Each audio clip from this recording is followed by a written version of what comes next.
savez, le monde a besoin de l'amour de Dieu. Dieu vous aime. Sa mission n'a jamais été de te faire du mal. Il fait le plan de sa mission et que le diable ne te mente plus à propos de Dieu. La bonne nouvelle, elle est simple. Rien te dit. Dieu n'est pas à l'origine de toi. Partagez ces émissions afin qu'un plus grand nombre puisse avoir accès à l'évangile, à la bonne nouvelle du royaume de Jésus-Christ. Bonjour bien-aimés dans le Seigneur. Ce matin encore, voici la journée que le Seigneur a faite. Une bonne journée pour nous, une journée qui doit être un sujet de joie, un sujet de bonheur pour tout un chacun de nous. Je voudrais que là où tu es, que tu reçoives la paix, que tu reçoives l'amour, que tu reçoives la grâce de Dieu, quel que soit l'endroit où tu es en train de nous suivre. Et mon souci, c'est que nous puissions suivre, faire suivre et partager ces émissions afin qu'un plus grand nombre puisse être béni. C'est cette tranche que nous avons dénommée Sangomalamu, Good News, bonne nouvelle. C'est ces moments où nous partageons les informations célestes, les informations d'en haut, les informations que nous avons reçues, parce que nous avons reçu un mandat en tant que prédicateur de l'évangile, prédicateur de la bonne nouvelle du royaume de Jésus-Christ. Et c'est cela notre but, et c'est cela que nous voulons faire. Comme Jésus le disait dans Matthieu chapitre 24 au verset 14, il dit: cette bonne nouvelle du royaume sera prêchée dans toutes les nations, au monde entier. Voilà la volonté de Jésus-Christ. C'est que sa bonne nouvelle puisse être enseignée partout, afin que tout le monde, que tout homme ait accès aux informations célestes, ait accès aux intentions bienveillantes de Dieu envers les hommes. Et cela notre souci à nous. Dans Actes chapitre 28, verset 28, ma Bible me dit ceci: cette bonne nouvelle sera aussi annoncée aux païens et ils l'écouteront. C'est-à-dire, la volonté de Dieu, la pensée de Dieu, c'est que la bonne nouvelle puisse être enseignée. La bonne nouvelle de l'évangile. Ce n'est pas des mauvaises nouvelles, mais c'est des bonnes nouvelles. Quand tu écoutes cette nouvelle, ça te fait du bien. Ton âme est restaurée, ton âme est bénie. Et tu comprends ce que Dieu veut dans ta vie. Tu comprends les intentions de Dieu. Tu peux comprendre le cœur de Dieu. Comment bat le cœur de Dieu envers toi. Parce que laisse-moi te dire, Dieu n'a pas un problème avec toi. Dieu n'est pas en colère avec toi, quel que soit ton péché, quelle que soit ta circonstance. Je voudrais te dire que Dieu n'est pas en colère contre toi. Au contraire, Dieu t'aime. Je lis dans Jean chapitre 3, le verset 16, la Bible dit: car Dieu a tant aimé le monde. Dieu n'a pas tenu compte de la situation du monde, mais il a d'abord manifesté son amour. Voilà, là où tu es, je voudrais te rappeler que Dieu t'aime. Et parce que Dieu t'aime, je voudrais que tu écoutes la bonne nouvelle du royaume. En ce jour, je voudrais m'appesantir sur un aspect qui est aussi très essentiel lorsque nous communiquons l'évangile de Jésus-Christ. Un aspect qui est fondamental. Parce que très souvent, nous nous présentons comme prédicateurs de l'évangile, mais ce que nous racontons n'a rien à voir avec l'évangile, n'a rien à voir avec la bonne nouvelle du royaume.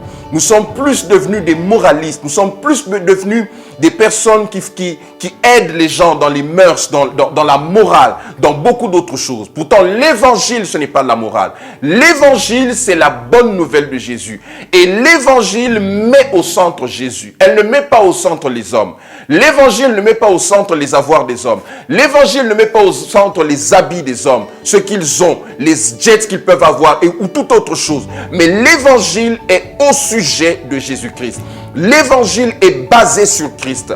L'évangile est basé sur ce que Christ a accompli à la croix de Golgotha. Vous savez, très souvent, lorsque nous prêchons comme prédicateurs, il nous arrive de prêcher tout un serment, peut-être pendant 1 heure et demie, de parler, mais sans que Jésus puisse trouver sa place, sans que Jésus puisse être mis au centre, sans que les informations concernant Jésus puissent être révélées.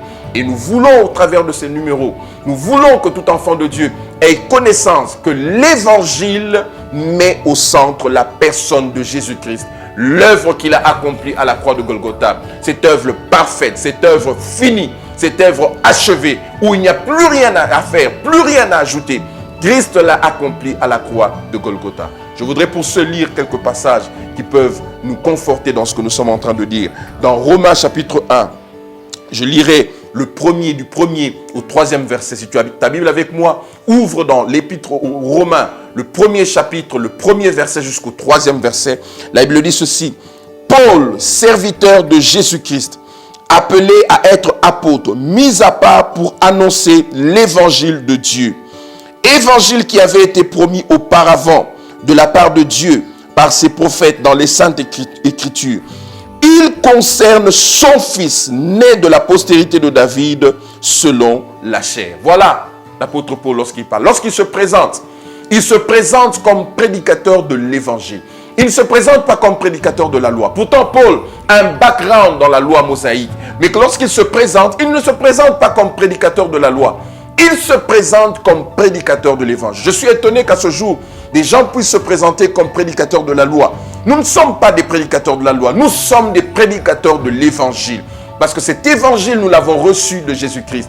Et lorsque l'apôtre Paul parle ici, il dit... Cet évangile qui avait été annoncé auparavant. Vous pouvez vous rendre compte que depuis l'Ancien Testament, Dieu était en train déjà de donner des signes concernant l'évangile. Des signes concernant la mission que Christ allait accomplir à la croix de Golgotha. Et il dit c'est pour cet évangile-là, c'est pour cette cause-là qu'il a été choisi, qu'il a été mandaté. Et aujourd'hui nous aussi, nous avons été choisis, nous avons été mandatés pour parler de cet évangile. Mais cet évangile a une particularité. Il dit ici cet évangile concerne son fils. Cet évangile est au sujet de ce fils, au sujet de Jésus, au sujet de ce qu'il a fait, au sujet de ce qu'il a accompli. L'évangile n'est pas au sujet des hommes. L'évangile ne met pas en lumière ce que les hommes sont. L'évangile ne met pas en lumière les liens des hommes. L'évangile ne met pas en lumière le background des hommes. L'évangile met en lumière ce que Jésus a fait.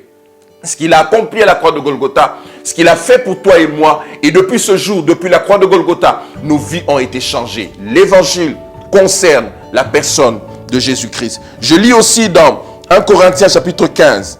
1 Corinthiens chapitre 15, si tu as ta Bible avec moi, tu peux l'ouvrir avec moi. 1 Corinthiens chapitre 15, je voudrais lire le 3e verset.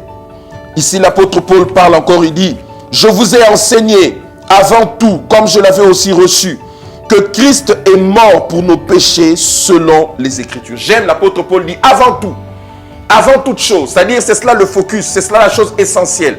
Je vous ai annoncé quoi?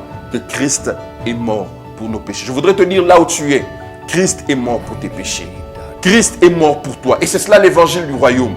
Te dire ce que Christ a fait pour toi. Te dire ce qu'il a accompli pour toi. Te dire quels sont les plans qu'il a pour toi. Te dire qu'est-ce qu'il a en réserve pour toi. Quelles sont les bonnes choses qu'il prépare pour toi. C'est cela l'évangile de Jésus-Christ. Et je voudrais terminer dans Jean chapitre 5 pour vous montrer que vous pouvez lire toute la parole de Dieu. Mais en lisant la parole de Dieu, vous ne pouvez pas manquer de rencontrer la personne et l'œuvre de Jésus-Christ. Du reste, les Écritures entières ont pour fil conducteur la vie et l'œuvre de Jésus-Christ. Je lis dans Jean chapitre 5, le verset 39. La Bible me dit ceci. Vous sondez les Écritures parce que vous pensez avoir en elles la vie éternelle. Ce sont elles qui rendent témoignage de qui? Qui rendent témoignage de moi. Vous vous rendez compte? Toutes les Écritures, de la Genèse à l'Apocalypse, si elles font une chose, elles rendent témoignage de Jésus-Christ. Elles rendent témoignage de ce qu'il a accompli à la croix de Golgotha. Elles rendent témoignage de sa vie, de son œuvre, de ses bienfaits. Voilà pourquoi nous sommes là, dans cette tranche. Nous sommes là pour vous dire, pour vous annoncer les bonnes choses que Dieu a faites au travers de Jésus-Christ à la croix de Golgotha pour notre bénéfice à nous. Là où tu es, toutes ces bonnes choses peuvent être aussi ton partage. Si tu n'as jamais reçu Jésus-Christ, ces choses peuvent devenir aussi ton partage aujourd'hui. Je voudrais que cela soit ton partage, que tu le vives dans le nom puissant de Jésus, notre seul Seigneur et Sauveur. Amen. Que Dieu vous bénisse là où vous êtes dans vos maisons et partout où vous avez eu l'occasion de suivre cette émission. C'était avec vous le pasteur Deogracias Ndolo de l'église Pierre de l'Angle, Gablestone. Que Dieu vous bénisse et rendez-vous dans nos prochains numéros. Que Dieu vous bénisse.